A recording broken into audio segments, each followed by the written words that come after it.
Mon frère, ma soeur, ta vie ne commence pas le jour où tes malheurs sont finis. Ta vie ne commence pas le jour que tu as rencontré une femme et que par la suite, elle devient la mère de tes enfants. Ta vie ne commence pas le jour que tu as connu ton homme et que par la suite, il devient ton mari et le père de tes enfants. Ta vie ne commence pas le jour que tu deviens millionnaire. N'oublie pas ça. Qu'avant ça, tu avais d'abord une famille. Alors pourquoi parfois on se pose la question, qu'est-ce qui n'a pas marché? Pourquoi ma vie n'avance plus? Pourquoi c'est statu quo? On se pose des questions. Mais pose-toi aussi les questions sur ton passé. Tu ne vois pas que tu es en train d'avancer et que pendant ce temps, les autres sont en train de souffrir. Ton père, ta mère, ils sont où? Et déjà en passant, cette vidéo ne s'adresse pas aux Africains occidentalisés plus que les Occidentaux eux-mêmes.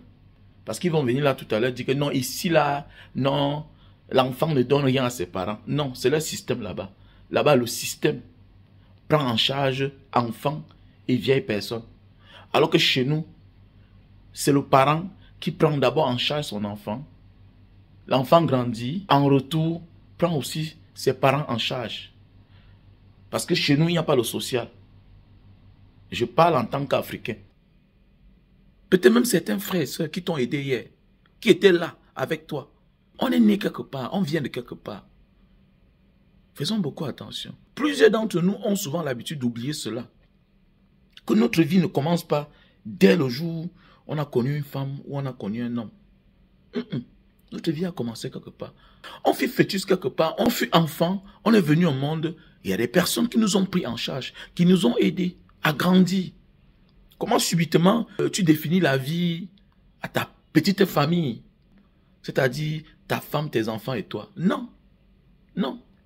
Quelque part, tu as laissé les gens qui ont souffert avec toi. Et ça ne peut pas marcher comme ça. C'est clair. Il faut penser à eux. Peut-être on peut s'en passer de certains frères, mais pas de tous les frères et sœurs, parce qu'il y a certains parmi eux qui nous ont aidés. Mais que fais-tu de tes parents? Pas de tous les parents, des vrais parents qui ont été là, qui ne nous ont pas jetés, qui ne nous ont pas abandonnés, malgré la situation précaire. Parce qu'il y a certains parents qui décident de nous avorter, de nous jeter, de nous abandonner quelque part. Mais malgré leurs conditions de vie, nous ont gardés, nous ont mis au monde. Mais c'est la vie qui était difficile. C'est la vie qui ne les a pas souri. Et comme dit un adage, naître et grandir dans la pauvreté ne dépend pas de nous. On ne choisit pas où naître. Mais c'est fini dans la pauvreté. Là, ça dépend de nous. Qu'as-tu fait? Qu'as-tu fait pour finir dans la pauvreté? Donc l'homme doit se battre. Et quand tu te bats et que le bonheur toque à ta porte, n'oublie pas que tu viens de quelque part. Sinon, tu vas te voir à un certain moment de la vie buter droit au mur. C'est-à-dire tes choses ne vont plus marcher. C'est aussi ça la vie. Avant d'être physique, tout est d'abord spirituel. Et même la vie parfois nous demande des comptes. Donc, les esprits vont te demander des comptes.